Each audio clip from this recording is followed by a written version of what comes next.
Hey guys, Steven here, Fanatic Perspective. Really excited to go over this top 50 players, college football players that 247Sports came out with today, and a lot to dig into there. I'm going to start the video just with a couple notes for the channel for UT, and then we're going to dive into some reaction, see who was snubbed, my personal thoughts. I'll share my screen so we can run through it. First off, as I'm recording this, just got the report that Anthony Cook has withdrawn from the transfer portal and sounds like it will be returning to the University of Texas, which is a big story because we kind of went in and out again, and here we are with Mr. Cook, hopefully, making his return and staying here at Texas.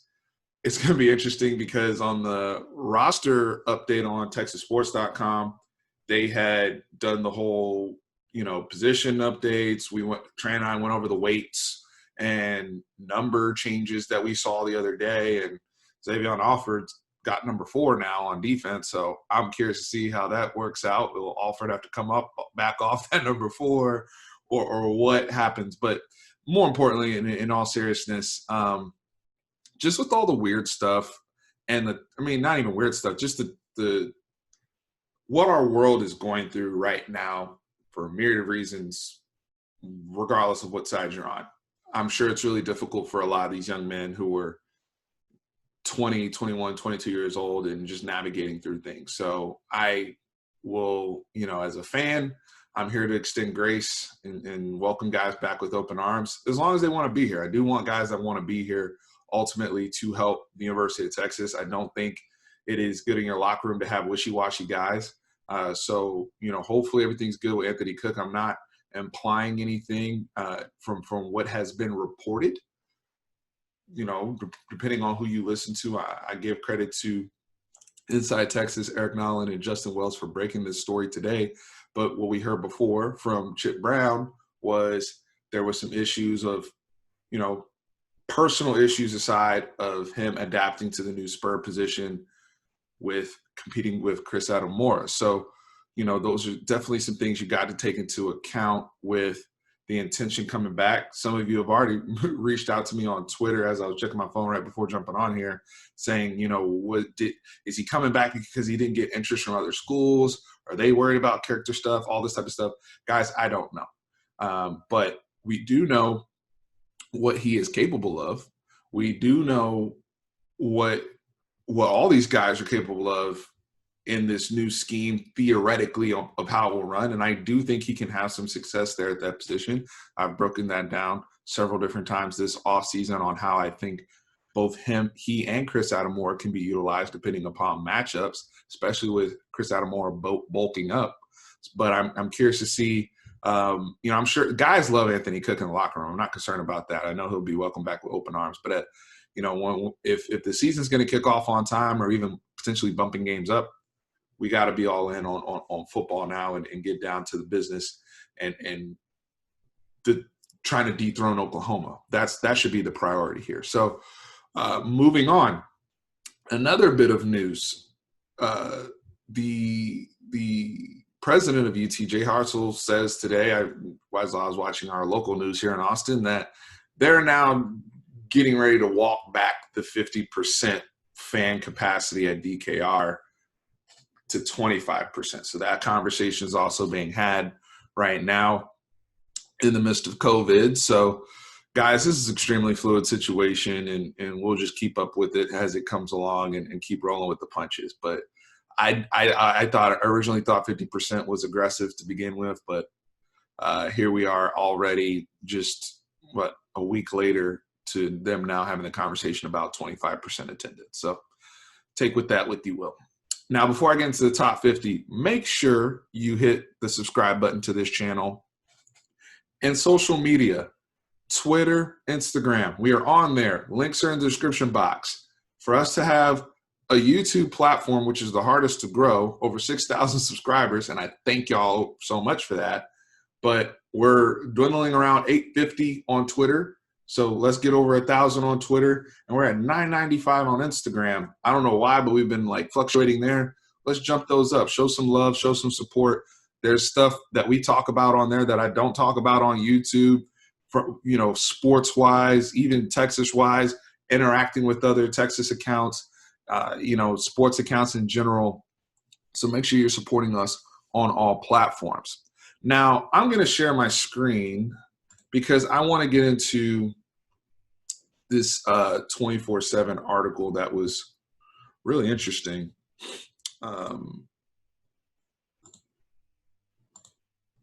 And looking at this here, so they did the top 50 players in college football. Now, let me give 247 Sports this, because before I even get into the list itself, look, before every season we see lists like this come out, ranking players. There's a lot of controversy going on right now in the NFL and their top 100 list that the players voted on. And I'll have another video about that because that one was not taken seriously the way this was, with the insight that guys that actually cover the sport across the board chimed in on. They were actually kind enough to provide kind of their criteria on how they came across this. Y'all can read this again. It's on 247 Sports, but they factored in a few things: how they broke positional ties, career achievements, in terms of lifting someone over another guy. So really interesting stuff.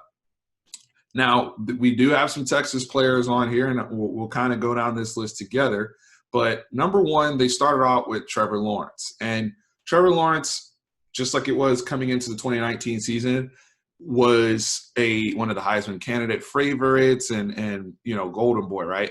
We all, for the most part in the scouting community and looking at what players can be in the NFL, I think everybody agrees that Trevor Lawrence is a elite quarterback prospect, and one of the, could even be considered a generational prospect, right? One of those guys that from a skill set perspective comes around every 10 to 12 years. So from a Trevor Lawrence perspective, I don't have much issue with him being number one with his overall record and what he's done, even despite, and that one was a loss to an all-time LSU team in the national championship. However, number two, Penei Sewell from Oregon, and they said it right here, might not be a more dominant individual player in college football than Sewell. This is really important to note because as a college player outright, Penei Sewell's a better player than Trevor Lawrence to me is at this point. Now, if I'm drafting for the NFL, and this is where we have different conversations. If it's NFL draft and I don't have a quarterback, I'm going to pick Trevor Lawrence. Unless I got one of these young guys, like if I'm Cincinnati, I'm picking number one again, I'm going to have to draft Penei Sewell. But if I'm evaluating from a value standpoint, long-term, 10, 15 years down the road, yes, I will go with Trevor Lawrence. But for the sake of college football right now, to me, there's actually there's a gap of how good Penei Sewell is as a college football player. Go back and watch the Utah game in the Pac-12 championship game. He's incredible. The guy, even in the Auburn game early in the season, his tape throughout is lineman porn. Okay, so you look at his pro football grade, Outland Trophy winner, Penei Sewell would be my number one, and I would probably have Trevor Lawrence number two. That's not a big deal. Now, Justin Fields is number three. You can have a debate about Jamar Chase, right? So they got Justin Fields number three, Jamar Chase number four. Again, I'm not going to debate that. We understand the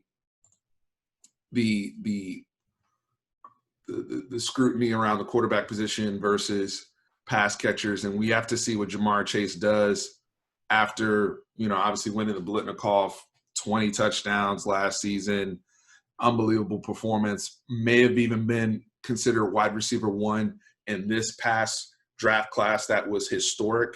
So I'm not going to hate on Mr. Chase at all, but we got to see what they look like now with Miles Brennan, what they look like now with Scott Linehan, and if that same level of production is there. To me, Justin Fields, Ryan Day is a more sure thing. Was also, third or fourth place in the Heisman voting. So, I got Justin Fields right there behind, and that late season knee injury kind of cost him, I think, down in the playoffs because he didn't have that same mobility he had shown earlier in the season. Y'all know how much I love Derek Stingley. I think it is fair for him to be considered the best returning defensive player in the country. There's going to be a debate between him and probably Micah Parsons for that title of guys coming back. But name me a corner, a freshman corner. He had a better grade than Jeffrey Okudah did last year, and Jeffrey Okudah was a top 10 pick. Micah Parsons rolling in the line of those Penn State linebackers, LeVar Arrington, Navarro Bowman, Sean Lee. They've just had nothing but dogs come out of that program. Linebacker U, that some people consider it. He will have the same measurables or similar measurables to an Isaiah Simmons, but he is a little bit different, a little bit more physical, a little bit more in the box full time than how Isaiah Simmons was kind of a jack of all trades. But he's an elite player, in my opinion, and somebody who's going to be a high first-round pick. Marvin Wilson, that's one of our Texas guys that got away. But he's obviously an elite interior pass rusher. Russell from Miami was a freshman sensation. I think he had like 16 sacks or something. So, these guys are like the creme de la creme. Chuba Hubbard, Trey and I say all the time, best player in the Big 12, over 2,000 yards rushing. No, I don't have issues here. Now, Trey Lance from North Dakota State, who won the Walter Payton Award for FCS, and they won the championship, and he didn't throw an interception as a redshirt freshman. NFL people love him. With that being said, with the level of competition, I don't know if you can justify saying he is a top 10 player in all of college football, all things considered. As good as Easton Stick was, as good as Carson Wentz was, I don't ever recall us putting them up there. Like, he's going to have to do some Steve McNair, Alcorn State type of stuff next season to warrant this type of love in the conversation. He will get it from the draft perspective if he can maintain that consistency that he had from his previous season, because he is a phenomenal prospect. But 10 for Trey Lance is high for me. Now, this is where it gets interesting. So we have Sam Howell from UNC, and y'all saw my Mac Brown video where I broke down just how explosive they were offensively. And Sam Howell had one of the greatest freshman years we've seen in NCAA history from the quarterback position, over 40 total touchdowns, and threw the ball with really good efficiency all season long. Now, is Travis Howell a better football player right now than Travis Etienne? I don't think so, but I understand their point about value and so forth. I think Travis Etienne deserved probably to be at, if you want to bump him up to 10, I'd be cool with that. Now, the other thing is the Bama guys. See, they put Jalen Waddle here, and then they have Devonta Smith here. Wyatt Davis, I've heard a lot of people make the argument he's probably the best interior lineman in the country. I've heard a lot of people say, hey, maybe he should be bumped up on this list. But the Alabama receivers, we'll see how this breaks out. They're both going to be first-round picks. And the fact that Jalen Waddle produced what he produced behind Jerry Jeudy, behind Henry Ruggs, Devontae Smith, same thing, like that's going to be really, really interesting to see the low production, especially with Tua being gone, Mac Jones in there, and, if Bryce Young gets a crack at it at some point, where that consistency will be with the Alabama offense, I'm very, very curious to see. Now, number 17, we have our first Texas player appearance in Samuel Cosme, and this is great because we need the attention, we need the love, especially for our offensive linemen. 18-year gap for first-round picks for offensive linemen is too long if you're an elite program. You're really not an elite program if you have that length of a gap with guys in the trenches. So Samuel Cosme will hopefully be the one to get us out of that rut, and he's got to maintain and stay healthy, which is what didn't happen with Connor Williams in 2017. So remember, Connor Williams 2016 was All-American. So 2017, Connor Williams, who was getting a lot of love, up there in the first round, he gets injured. He had some bad tape in the Maryland game, and all of a sudden the doubt creeps in, right, with the scouting community. So with Samuel Cosme here for us, it's imperative that he either holds here or moves up overall during the season. But I love him being at 17. I think that's a lot of love from the guys at 247 Sports. Not too familiar with Farley. Here he's a high-level athlete. I haven't done a whole lot of film study on him, so my rankings will be different. Not going to lie to y'all, I didn't watch a whole bunch of Virginia Tech last season. We know Rashad Bateman's cold. He's one of the fastest dudes in the country. Was really, really explosive with the other brother. I think it was Tyler Johnson that they had last year that ended up going in the draft. Leatherwood, stereotypical left tackle, Alabama. Like I said in the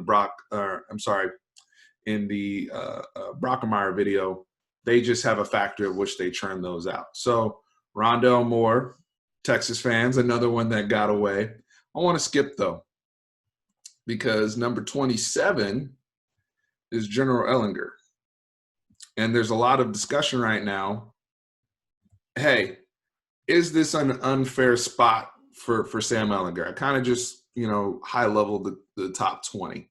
But as we start to nitpick here, I do believe that Sam Ellinger, at minimum, is a top 25 college football player. Do I think it's totally disrespectful to have him at 27? No. Here's why. He has these stats. You look at this. All active returning players of FBS in total yards. So the yards, the touchdowns are there, quite frankly. The problem is the wins. He hasn't won his conference. They were very disappointing in the Big 12 last year. Was it his fault? Not entirely. But the quarterback, especially at the collegiate level, you got to have some wins behind you. The other guys have those wins outside of Sam Howell, but they're banking on Sam Howell's upside because he did all what he did as a true freshman. So I know a lot of people are saying, well, Sam Howell's at number 11 and Sam Ellinger's at number 27, but Sam Howell was a more efficient passer of the football last year. All things considered, bottom line is this. Sam Ellinger wins next year. Yes, he is in the Heisman discussion, and he is in that top 10 player category because of his responsibilities and that uptick we expect going to Mike Yurcich. Do I think Sam Ellinger should be ranked ahead of Najee Harris? Najee Harris is a better NFL running back prospect at his position, but I think Sam Ellinger does more for his team. So I would put him ahead of Najee Harris. I'd put him ahead of Kyle Hamilton. Thibodeau is going to be a problem. I don't know about this. I don't know about Kayvon Thibodeau.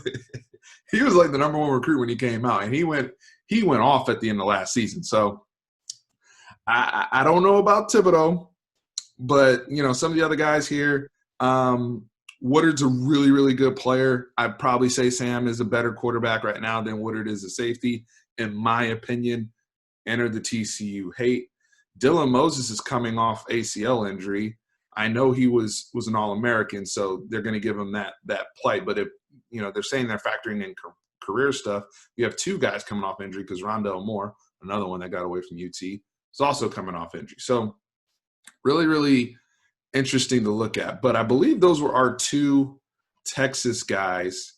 Samuel Cosme coming in at number 17, our left tackle, and our quarterback, General Sam Ellinger, coming in at 27. Now, some other thoughts I had throughout, just Kyle Pitts is a beast at tight end, by the way. But what else here? Tylan Wallace at 33. He'd probably be 10 spots higher if not for the injury concerns. But Oklahoma State, as you can see, has two guys listed in here in their top 50, as well as, we do. TCU, I think, had a couple. Brock Purdy, you're going to have the same argument I just made for Sam Ellinger you can make for Brock Purdy being a top 30 or top 25 player, right? There's an argument definitely to be made that Brock Purdy, at this point, we know the NFL has a higher regard for Brock Purdy than Sam Ellinger. You can also make the case that Brock Purdy had a better season last year than Sam Ellinger had, considering he was the one that was picked second team all Big 12. So very, very same breakdown I just said for Sam Ellinger. You can apply that to Brock Purdy. Now, out of these last 10, Oklahoma, this is the first person on here, and Creed Humphrey, who, has been the best center in the Big 12 the last couple of years. I would have him ahead of Jaden Daniels. But again, Jaden Daniels, they're picking for upside because he was a true freshman last year and blew it up. But Creed Humphrey's been a stalwart. And if you're looking at Oklahoma right now, I think this is their one guy on the top 50 list. But the people like Spencer Rattler, I hate to say it, but they're going to be on the list by the end of the season. They just can't put them on there in terms of people that they haven't seen yet. But it's no different from when we hadn't seen Kyler Murray yet full blown in that Lincoln Riley offense, but we knew what it was day one. I think we expect to see the same thing with Spencer Rattler, and whoever wide receiver one is going to be, or that beneficiary, whether it's Weiss or Rambo. You're hearing right now from their camp Marvin Mims is blowing it up too. So whichever one of those brothers breaks out, you can expect the Lincoln Riley quarterback and whoever the Lincoln Riley wide receiver one is at some point to make an appearance here, unless they just out of nowhere have a drop-off, which I do not expect. So, Pooka Williams, another Big 12 player, uber talented, just happens to play for Kansas, so he's never going to be up there. There's the second TCU guy, Garrett Wallow. Shaun Wade, so this is something I had an issue with. Shaun Wade's too low. If you watch the Clemson game when he got kicked out on that nickel blitz on Trevor Lawrence, because I know he's moving from slot to outside with Arnett and Okudah going on to the NFL. Shaun Wade's a really good football player, and I am interested to see. I think he's going to be in the discussion for one of the best defensive players in the country. I think that's his upside. And there's an argument to be made that he could have been a late first, early second round pick if he had come out for 2020. So seeing him here at 47, I definitely would have him maybe 20 spots higher, to be honest with you. When they had that poll of Fox Sports put out a poll of best defensive players in the country, I think Shaun Wade was on there with Micah Parsons and Thibodeau and Sting and all those guys. So Shaun Wade's too low for me. He changed that whole game, that Clemson game when he got kicked out and he wasn't available, and that whole game changed in Clemson's favor. So something to keep an eye on. And then they have the running back from Penn State, which is upside, incredible prospect, but upside. Now, Walker Little didn't make the list, so he's clearly getting punished because of the team. Because I think Stanford went 5-7, but he was first team all conference. The one big one that I noticed personally, because they're including upside people here, and upside from the standpoint of we saw them play a little bit last year. I'm not talking about people like Spencer Rattler, who we only saw him in bench duty in a blowout. That's different. But I'm talking about somebody who either started like half a season or more, where we got a pretty good sample size. And two players stuck out to me from the same team. I don't think George is getting enough love. George Pickens should be on this list. I mean, go watch his matchup. The one half he played against LSU, against Sting. He won some battles there. What he was doing at the end of the year, A&M game, the bowl game against Baylor. I believe he was the MVP of the Sugar Bowl. I don't understand how a guy with that type of upside, who looks like arguably a faster version of A.J. Green, doesn't make a list like this. Even statistically, what he did his freshman year in that boring-ass pro-style offense with Jake Fromm, he was super productive as a true freshman. George Pickens is a top 50 college football player. I don't have to think about that one. And I'm not saying that 247 Sports doesn't know what they're doing. This is a very, very sound list, and I'm not making a whole – this is nitpicking. The only thing I'm like, y'all really missed the boat here. For me personally, I would like to hear an explanation as to why George Pickens wasn't on the list. I would also have their corner Eric Stokes on here as well. He's another guy who's going to be a high-level NFL corner in regards to prospects for the draft. And I think he's shown enough production to warrant a top 50 selection. But I'd love to hear who you guys would have on here. Check this list out. I'll have a link in the description. They really did do a good job here. I don't understand why George Pickens didn't make this list. As for some of my Texas guys that could be down the road, Joseph Osai immediately comes out to mind. Guys that we expect that can make that leap for us to be a part of winning the Big 12 and making the college football playoffs. Joseph Asai is one that stands out, and Caden Stearns. Caden Stearns was here, I think, on the Sports Illustrated list after the 2018 season. So health willing, rebounding, new scheme that fits the players better.